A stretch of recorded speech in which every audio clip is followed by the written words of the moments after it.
Sunday morning, Memorial Day weekend, after a great dance last night. Busy day yesterday, looking forward to another busy day today. I'm gratified to see the house at least half full here this morning, this session. I think we'll see, I feel sure we'll see more people come in.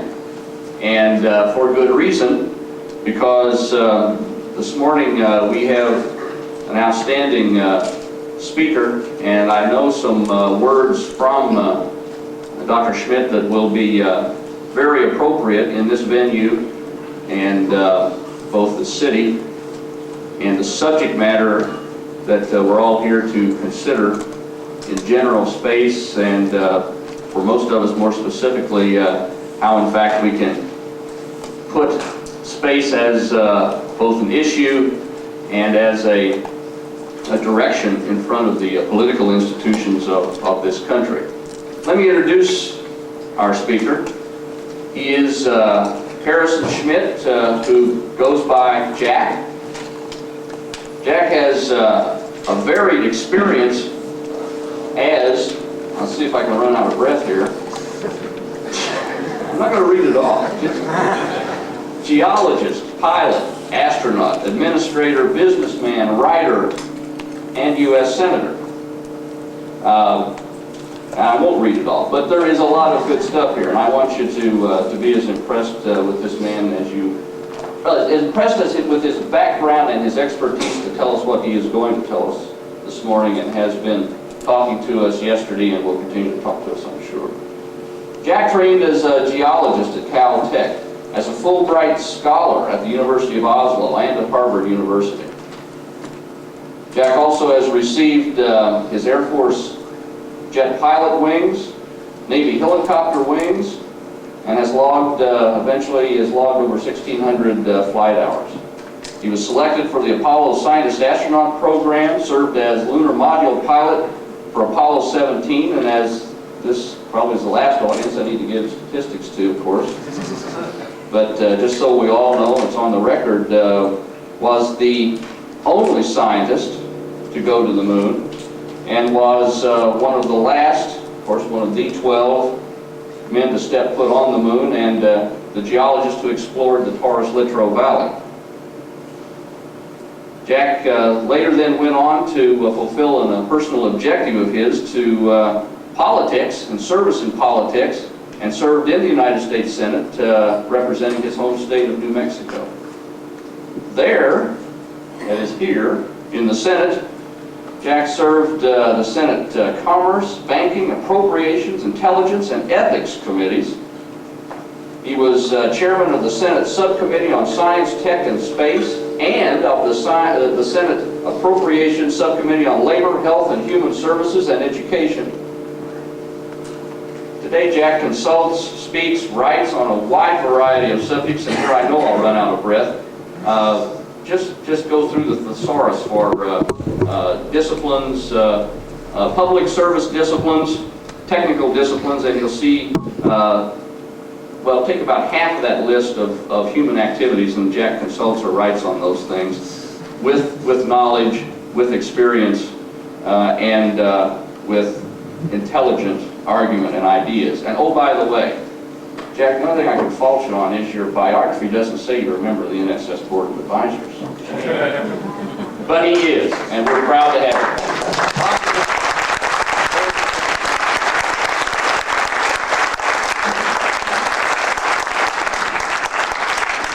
Thank you, Charlie. It's a great pleasure to be with you today. I wish I could make this a more regular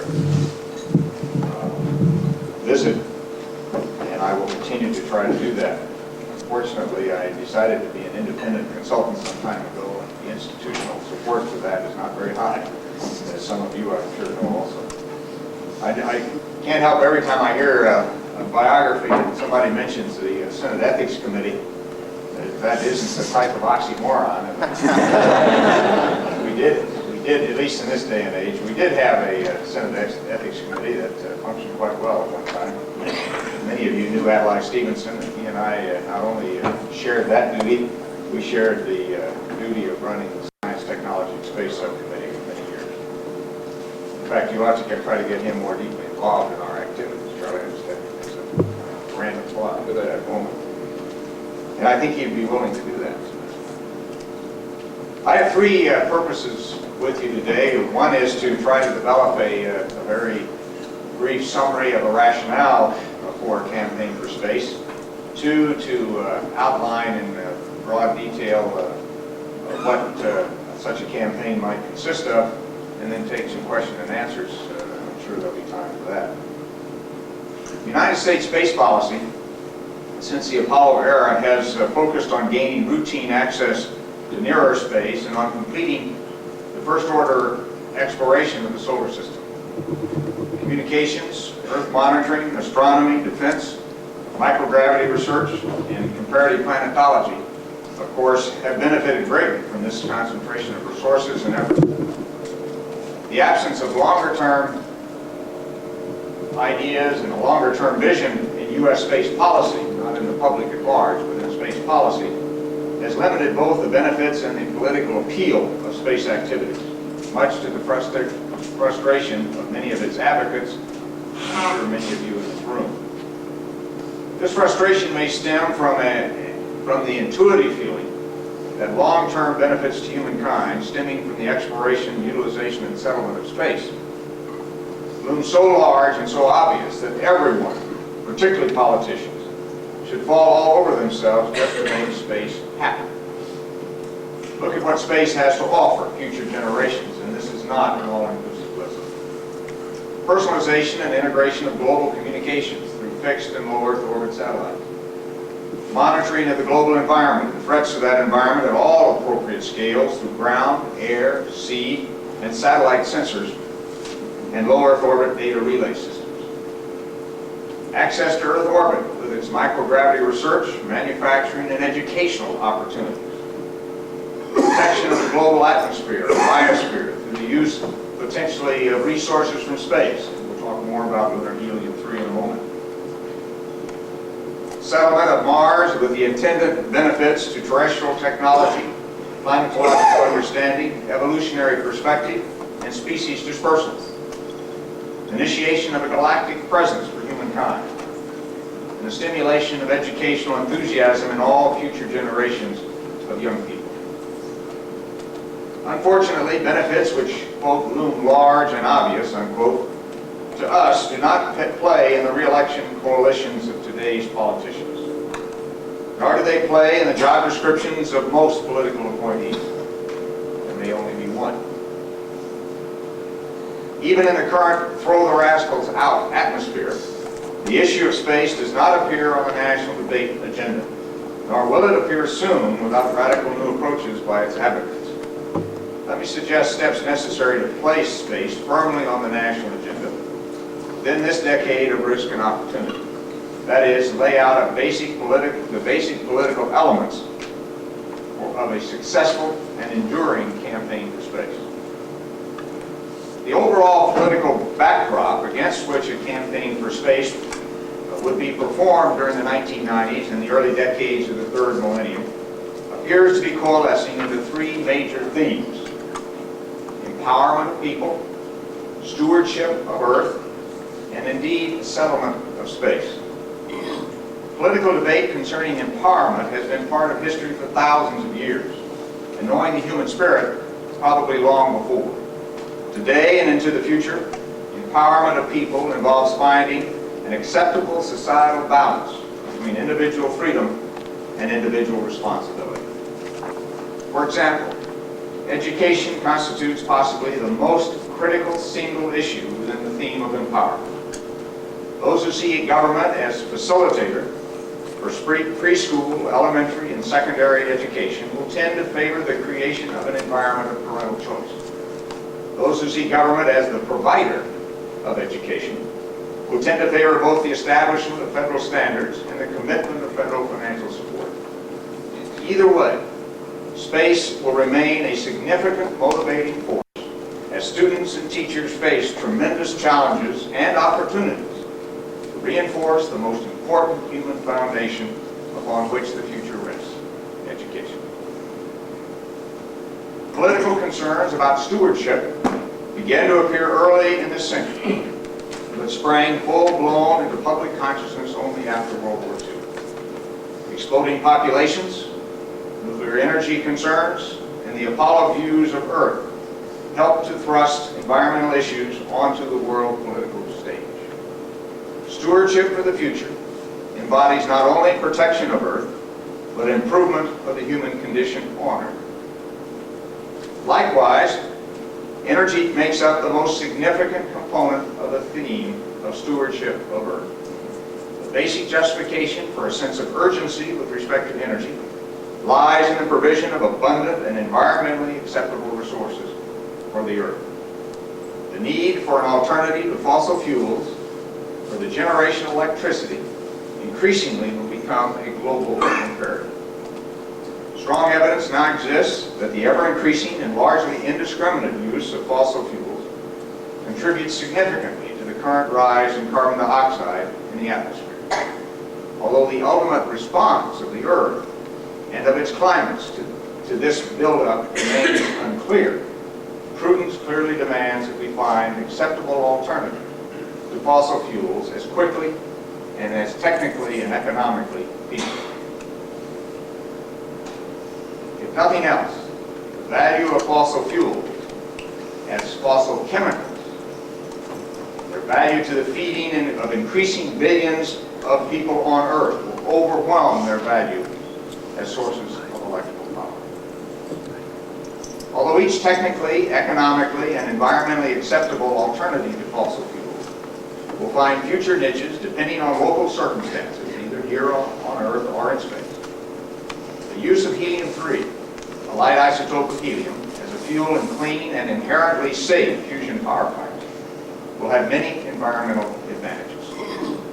Power from helium-3 fusion can be created without either the fuel radioactivity or the long-lived radioactive waste inherent in nuclear fission and tritium fusion.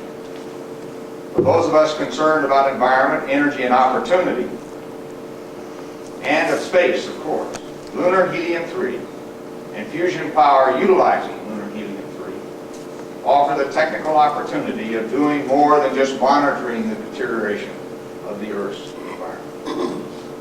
Unheralded when first brought to Earth by Armstrong, Aldrin, and Collins in 1969, the lunar soil contains enough helium-3 to satisfy terrestrial energy requirements well beyond the foreseeable future.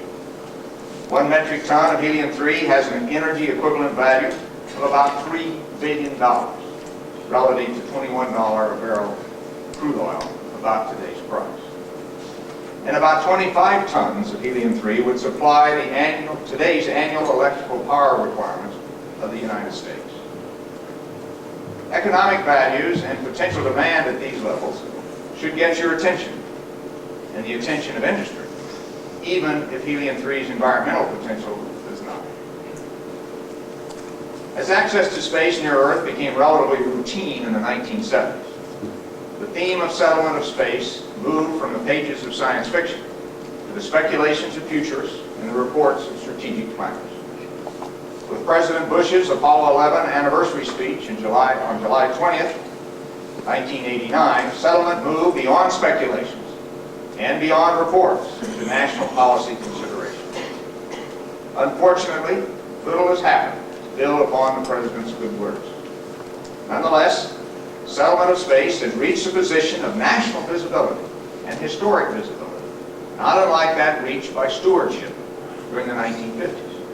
We all remember what happened to that theme in the 1960s. The potential rationale and motivating force for the settlement of the moon rests largely on the potential of helium-3 fusion, or possibly the use of other energy sources derived from the moon, or its position in space. The value of byproducts from the extraction of lunar helium-3, however, hydrogen, oxygen, and water for use in space, further enhances the rationale for lunar settlement and the extraction of lunar helium-3. The settlement of Mars, on the other hand, brings to play less tangible but nonetheless very real rationales and motivations. Along with the purely human desire to be there when great events unfold, education, technology, science, civilization, and indeed evolution, all will participate in this next great human adventure. The great adventure in education will be the rejuvenation of the motivation, teaching incentives, technological foundations, and learning choices necessary to revitalize the knowledge and skills of young people. The great adventure in technology will be the creation of a vast new reservoir of know-how as humans meet and overcome new and currently unknown technical and personal challenges.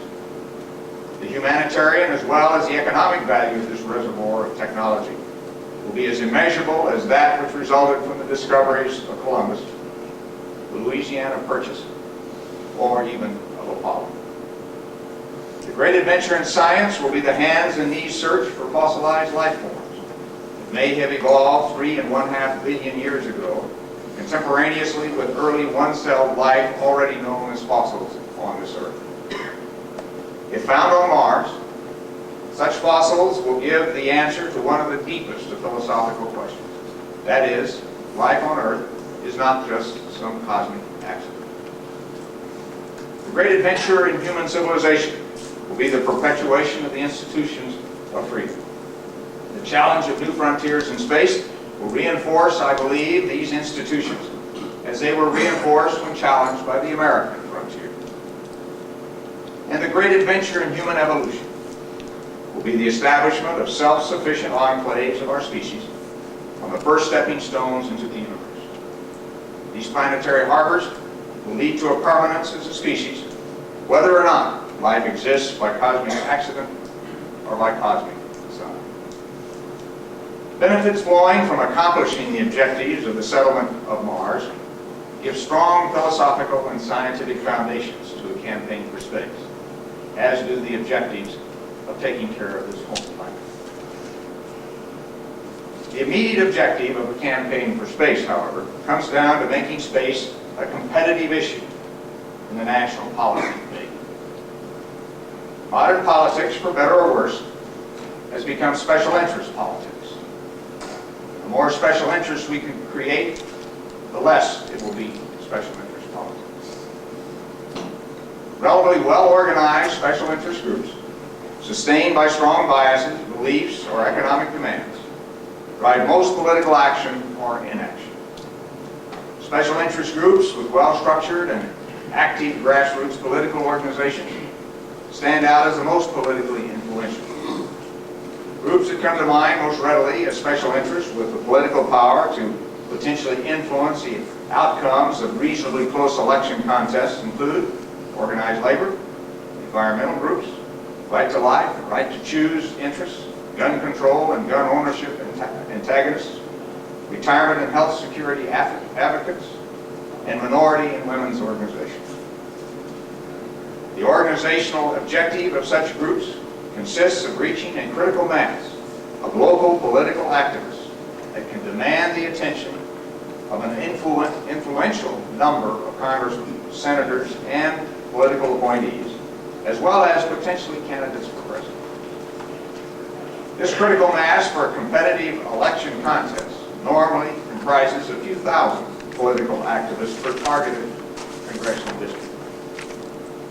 Now, let me digress to define a political activist for our purposes here as a person who makes it clear to a political candidate's organization that his or her volunteer support, as well as his or her vote, will depend on the candidate's action relative to the issue of interest.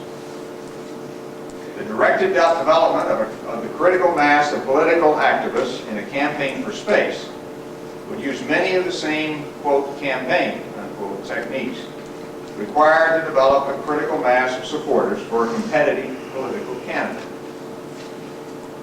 An issue campaign inherently encompasses more difficulty than a normal political campaign because of the usual absence of a personalized human focus for individual loyalty. And I can't understate the importance of that, but it is not an impossible hurdle. This increased difficulty in issue campaigning becomes most evident in fundraising, as more often than not, insufficient resources exist initially to generate awareness and in-depth knowledge of the issue at hand. Campaign for Space would benefit, on the one hand, from the great current public awareness of space at a qualitative level, and the recent shuttle mission did nothing to hurt us there. But on the other hand, it would suffer from great public skepticism about the value of space relative to other perceived human needs within the political backdrop of empowerment and stewardship. Fundraising for a special interest organization usually requires significant and early access to seed financing. And could I have the first chart up? And you may want to reduce the lights just a little bit, I'm not sure. And this, I won't be talking directly to this chart, but it'll give you an idea of some of the issues that would be involved. With such funds, with this early seed financing, the next step would be a citizens' attitude research program to answer such questions as the following. What constitutes the public's current perception and interest in space, and what demographic distributions of public perceptions and interests define the detailed political landscape? Something that every campaigner has to do, or should do. My good friend Eddie Mize and other analysts, there, that's good. Of recent surveys indicates a remarkable base of qualitative support, as we all know. However, when pitted against funding of so-called social issues, that support remains very solid, particularly among women voters. Secondly, which potential voters or groups of voters are most likely to react positively to a campaign for space? And how can these voters generally and then be specifically identified? 3. How can space themes be best presented, and what themes, words, and phrases are most effective or should be avoided when approaching potential activists or voters or demographic groups of activists or voters? 4. What concerns and what benefits involving space most influence targeted audiences? For example, my again reports that a July 1989 survey indicated that about 12% of Americans associate space in a positive way with environmental issues. This response came to an open-ended question, something like, quote, with what one other issue do you associate the space program? This is a remarkably strong correlation in politics, and almost certainly represents a connection that can be reinforced. Normally, for this type of question, a correlation of a few percent would be politically important. 5. What types of communications and follow-up actions are required to reinforce and expand the core of special interest activists to the desired level? And 6. What are the demographic variables associated with responses to all of the above questions, and of course many others? With answers to these and other detailed questions, overall campaign strategy, campaign tactics, and campaign message can be developed, and the appropriate media for targeted communication can be selected. Properly funded and targeted research of this nature also can quickly identify many who show strong personal commitment to an issue, such as space, and ties between that issue and others, such as environment. With research in hand, the principal focus of the early educational phases of a national campaign for space, you could have the second figure, probably would be the production of high-quality 30 and 60-second television and radio pieces, saturating the targeted demographic areas. The media pieces would be based on a few clear, consistent themes that would create a positive response from the targeted audience. That is, a positive response verified by the initial research and actual audience testing. Placement of these media pieces could be as news inserts and public service announcements. Now let me emphasize that the media must be of extraordinarily high quality if you're going to reduce the cost of placement. Put your money up front in quality, and you reduce the quality, the price of placement. Local stations having high listener and viewer ratings with the targeted audiences would be the placement positions emphasized. The effect of the media campaign and necessary modifications to it can be obtained by analyzing the results of follow-on opinion surveys, or tracking surveys sometimes called, designed to track the progress of the campaign. If the early research and media phases of the campaign for space are properly funded and targeted so that they quickly identify many who are spontaneously interested in our future in space, then direct mail fundraising appeals to such persons should be very productive. That would be a very warm list in the jargon of the campaign. The use of an 800 number and a response address as part of each targeted media piece will serve to identify those who stand a good chance of becoming both activists and continuing financial supporters.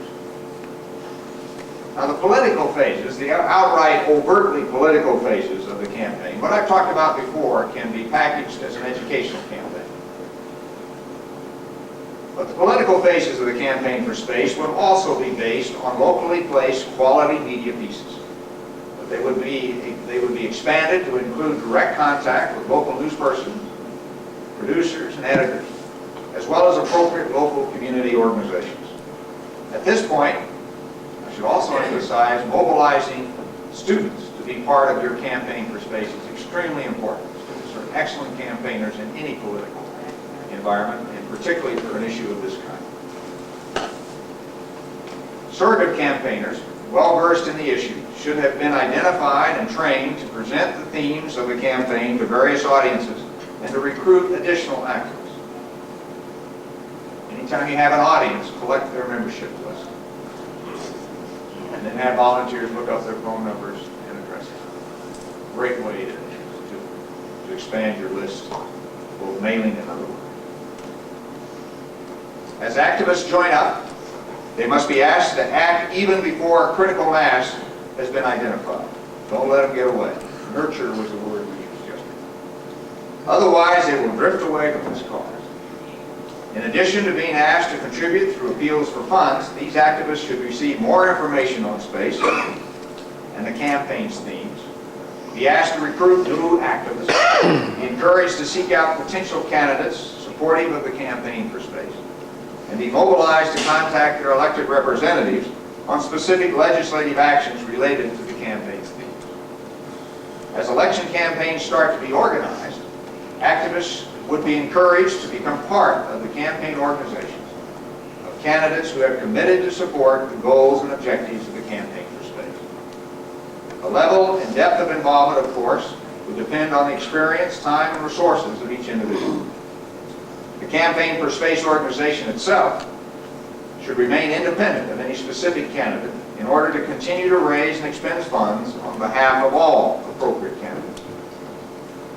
If the described phases of the campaign for space have been well conceived and implemented, it can be expected that the media will begin to cover the issue as news and create further local and national attention.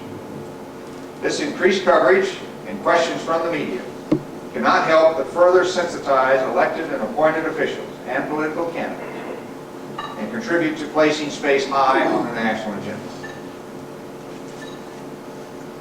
Ladies and gentlemen, humankind sought and attained greatness with the first explorations of the moon between 1967 and the end of 1972. During these momentous years, our species also took its first clear steps of evolution into the solar system, which will eventually lead us into the galaxy. As the Pueblo Indians of America relate the lesson of their ancestors, we walk on the earth, but we live in the sky. Early explorers of the sky took their eyes and minds into space and became the eyes and minds of billions of other explorers on this starship Earth. They began the long process of transplanting human civilization into space. This fundamental change in the course of history occurred as humans also gained new insight about themselves and their first planetary home. With the conclusion of the Apollo 17 mission and the Apollo program in December of 1972, 20 years ago, humankind had reached the end of the beginning, as Gene liked to say, the end of the beginning of its movement into the universe. Settlement of space had joined empowerment and stewardship as one of the three dominant themes of future human endeavor. As we began to work in the valley of Taurus Littoral in 1972, I challenged future generations to leave footprints like those Gene and I were leaving that bright December day. The dimensions of that challenge have grown to a point where the vulnerabilities and the opportunities in the future require our urgent attention. Unfair inequities of today still do and will always demand both our concern and our compassion. However, many issues essential to the long-term well-being of our children, and indeed of our world, have been too long neglected. Because of the centrally and closely related roles played by environment, education, and space in the future of these children, we must begin to make irrevocable commitments in these critical fields. Our generation's specific commitment might be embodied in a project focused on the turn of the third millennium. This rare milestone looms now less than 8 years away. And the potential has grown for a millennium project that will match both society's needs and its capabilities. I still feel today, as I did in 1978, that an appropriate, affordable, and self-sustaining millennium project, indeed a millennium project for the Earth, could culminate in the establishment of a permanent human community on Mars by 2010. This goal can have as its primary objectives not only the eventual human settlement of the planet Mars, but as a consequence of the earlier settlement of the Moon, the provision of abundant and environmentally acceptable energy on Earth. This Millennium Project, which I referred to in 1978 as in the United States Senate as the Chronicles Plan, after Ray Bradbury's classic tale, would combine space ventures to the Earth, Moon, and Mars into a single great human mission. A mission to save the atmosphere, waters, and rainforests of Earth. A mission to settle the Moon and utilize lunar resources for the benefit of all. And a mission to establish human civilization permanently on the planet Mars. In my mind, this makes a campaign for space, a campaign to make all of this possible, both justifiable and imperative. Thank you very much. And I'll be happy.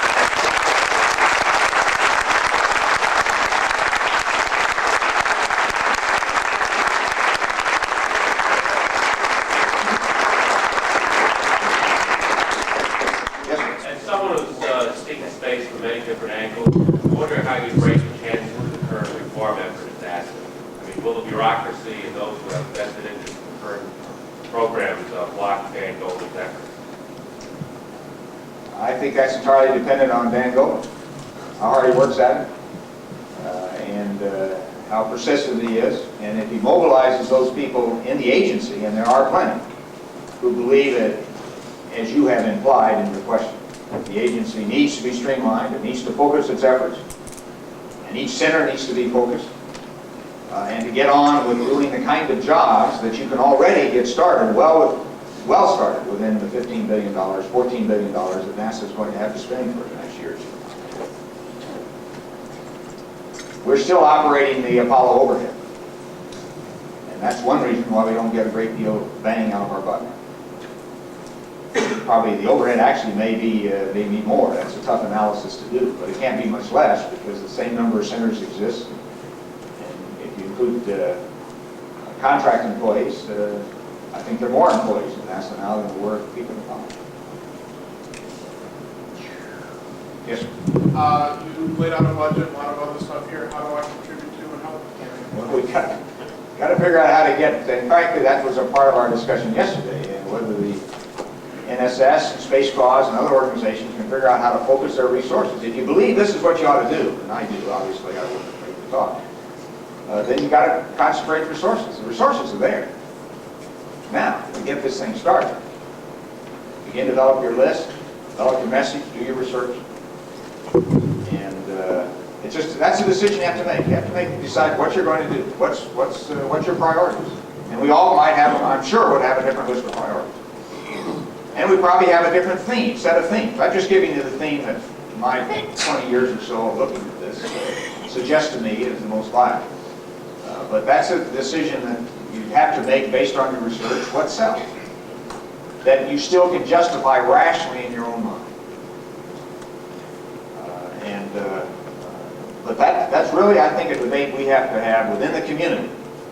And we ought to broaden and take the whole community. There are other organizations not fully represented here, although many of us serve on advisory boards or boards of directors, or indeed are members of other organizations.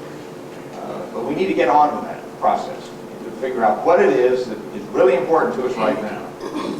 And I frankly think that if we don't have a campaign for space along the lines that I've articulated, that we're going to continue to have meetings like this where we have a lot of fun, meet interesting people, have interesting conversations. But we won't have the public support out there as necessary in order to make this process, make this thing go forward. Yes, sir? You mentioned in your speech that there's, in the public's mind, environmental issues and space issues are interrelated. Has there been any, I guess, feelers or to other non-government organizations that deal in the environment, from space organizations? Should there be something like that? I suspect that there are feelers and people have had conversations, but I am not aware of any systematic effort to explore a community of relationships. And that may or may not actually be necessary. For example, if indeed you think, as I do, that helium-3 fusion is an important part of the future in the next century or so, you will find resistance to that in some parts of the environmental community. Not all, but in some parts of it. Because it's nuclear. Yeah. And that's about as far as the reasoning goes. And I'm sympathetic to that. I mean, we screwed up the nuclear game beginning a long time ago, and we never recovered. But in this case, I think you would find, as with some aspects of solar energy, that the environmental consequences are minimal. There are consequences, there always are, but they're minimal compared to the other alternatives. And particularly the alternative of continuing to use fossil fuels indefinitely. So, yes, I think those kind of feelers would be important, but I also think they may not be totally necessary. Important, but not totally necessary for a campaign for space. Because if you do your research right, you'll find out things like that. And I think that is probably a real factor, but you ought to verify it with your own research, well-conceived, documented scientific survey, that in the public's mind, in a significant part of the public's mind, there is that correlation, and that correlation in other parts of the public can be created and reinforced. Remember, the value of an open-ended question, such as I described in the political survey, is it gives you what the public will spontaneously think about an issue, about space, without any preparatory effort. With preparatory effort, you can almost certainly build on that spontaneous response in other people. That's why a few percent in a normal political environment would mean a lot to you, because it's spontaneous. And you can build it in other people, even though it would not be as spontaneous with them. I may not have made myself clear. Well, the reason why I mentioned this is that I went to a conference in February where I met a number of these environmental people. And either they have an indifference toward most of space exploration, or they're hostile, and they point to things like the space, problems with space junk and stuff like that. And they come back to me and they say, they don't really care. Well, and I think you'll run into that. But again, you have to be, if you want to, you have those kind of interactions. You just have to be persistent and try to point out to them the inconsistency of that, and that if you're really looking for an answer to the buildup of carbon dioxide, setting aside whether it's really going to cool or heat up the Earth, we just don't know that. The scientific facts are not all in. But we know there's a buildup, and if you're worried about it, then this is an answer. And you need to be, at least consider that answer in the context of other answers and the consequences of other answers. One of the consequences of many other answers, such as broad-ranging imposed conservation, is that unless you also limit the population of the Earth, you're condemning at least the developing world, or the regressing world in many respects, to the life they have now or worse. Electrical power is the key to their future well-being, wherever they may be, however it might be generated. And we have to be conscious of that. We can think up all sorts of other futuristic scenarios where electrical power may not be important. But until we get there, until those scenarios become real, electrical power is the key to the development, the economic, and the personal well-being of billions of people on this planet who do not have significant supplies of electrical power. Yes, sir. As a person who helped put that power supply and cart up there on the moon and fought the helium-3 wars, I came in on your helium-3 comments because I was writing our little DACA conference next weekend. I'm not going to be able to go. But I'd like to come back to have you comment on two things that were dropped out of the fallout of the Apollo program. You described the helium-3 fusion, I'm sure, before I came in. Very. And George Miley left with my comments and slides before I got to talk to him on Friday. The gas core reactor is, and the gas core reactor rocket, is one thing we felt would get us to Mars and beyond. And the nuclear pumped laser in that core or in another small core to communicate back and to be the welding tool up there, et cetera, et cetera. Can you comment so I can feed it back to the little DACA meeting outside of Moscow this coming weekend? It's the first time for the audience that the Russians and the United States are talking about what we've been doing since the early 1960s when Lloyd Herwig at National Science Foundation dreamed up a couple new concepts, and some other people, including all the people that ran the program, Bud Finger and Karl-Heinz Tamm. What are your comments about those two pieces of the puzzle? Well, I think the two you described are worth consideration and proceeding. I think all of these issues need to have competition. That's why I but the laser has to have helium-3. I encourage Peter in his solar power satellites and Dave Criswell in the lunar-based solar power concepts, because I think you need that kind of technical competition and economic competition to sort out what is the best way to do it. But as you know, that helium-3 is absolutely essential to laser. We can't use anything else. And I was just going to proceed that a helium-3 fusion reactor in space is even better than a helium-3 reactor on Earth for the kind of tasks that you would do with propulsion, power generation, laser operations. It's the buffer gas. So in the long term, I think if you're really going to have an interplanetary rocket and maybe even your initial intergalactic vehicle, you'll probably, your best option is, at least that I know of and to consider, is a helium-3 space reactor. Probably a linear reactor. You know, a toroidal system is not the ideal system for helium-3 fusion. It just happens to be where the technology base is right now because of the tritium program. Yeah, but the laser, helium-3 is the buffer gas for the lasent and also the power source. Yeah, but you can probably do that kind of thing with the helium-3 we have currently available. Yeah, I know you can. You don't need a large amount. So the reason the lunar helium-3 comes into issue is if you want to have a large, more than one operating terrestrial reactor, you need another source of helium. But we have only one experimental facility left in the United States for the helium-3 work. Remember, although I didn't emphasize it here, I do other cases, that a program for the development of fusion technology has to move in parallel with a program for development of lunar-based technology. And it turns out they have about the same time constants, and the fusion one is actually less costly. Yes. $10 billion in the fusion program would get you pretty close to where you want to be if it's helium-3 fusion. Tritium fusion is tougher because you need an engineering reactor system to figure out how in the world are we going to make our first But ball. we don't need that for the helium-3 laser. No, you don't Any need high power reactor in the country with a helium-3 One more question. module. Senator, quickly, we have 18,000 members of the major pro-space organization right here. I brought in the Civil Air Patrol to help work here myself, and that's 75,000 more people, which is just the beginning of scratching the surface because there's two large groups.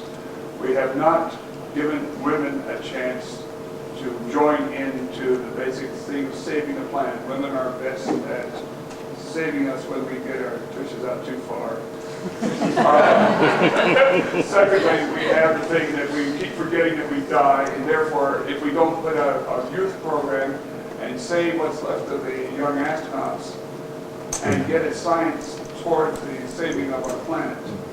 And I think we could do that by expanding Civil Air Patrol so it becomes a way of developing not just an auxiliary force for the Air Force, but an auxiliary force towards developing a space Coast Guard. That Space Coast Guard becomes the military structures of all the countries of the world, tied toward building a educational academy here, space training and rescue, STAR. And I'm not talking Starfleet, Star Trek. I'm talking about developing a way of getting young men and women all over the world trained together in preparation for high careers, medium careers, and technical careers to help save the third world, make the second and first world cognizant of the fact we're all in the same burning lifeboat. What do you think of that? Well, your basic point is absolutely correct. If you don't mobilize the broad spectrum of the human beings, which includes both sexes and particularly young people, because it's their future we're talking about. When they reuse the word, we're stewards. And that's all we are now. That's all the people in this room we can claim to be, for the most part, are stewards. A few of you that have a chance to do some of the things that we've talked about. But we try to make it possible and stay out of the way of the next generation while they move on and do things not only better, but probably differently than we can even imagine today. All we can do is the best we can. But communication with young people is very important. And if you spend any time in the educational institutions of this country, particularly elementary education systems, you find that space is one of the most useful and attractive, motivating means by which teachers are teaching. I spend quite a bit of time with the National Science Teachers Association and their chapters, and there's no question that they learned a long time ago that if you want to keep kids interested and motivate a kid, you teach anything in the context of space. And we ought to take advantage of that. Like I say, at least in my political campaigns, young people were extraordinarily helpful. They like that kind of work, and they do it extremely well. And we should take advantage of that from a more crass political point of view, because it's a good way for them to learn as well, and to get involved in this political process. If we continue to lose people from the political process, then not only will the theme of settlement of space be unresolved, but also empowerment and stewardship will be unresolved. We just can't afford to continue to lose people out of the political process, and that's what we're doing. Ladies and gentlemen, thank you very much.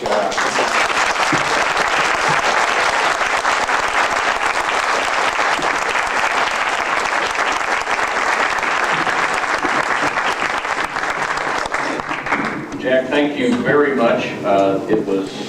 Your presentation was right on the money. Your proposals not only need, but will get serious consideration, and we need to find a way to, better ways to take action. And that's what many of us, if not, I hope all of us, are here to begin to do, if not to continue to do. These ideas are on the money. Let me encourage you to go through the day's activities. You'll see in the many tracks, local activism, energy in space, energy from space, themes, sessions that speak to and will speak to specifics that Dr. Schmitt has brought before you this morning.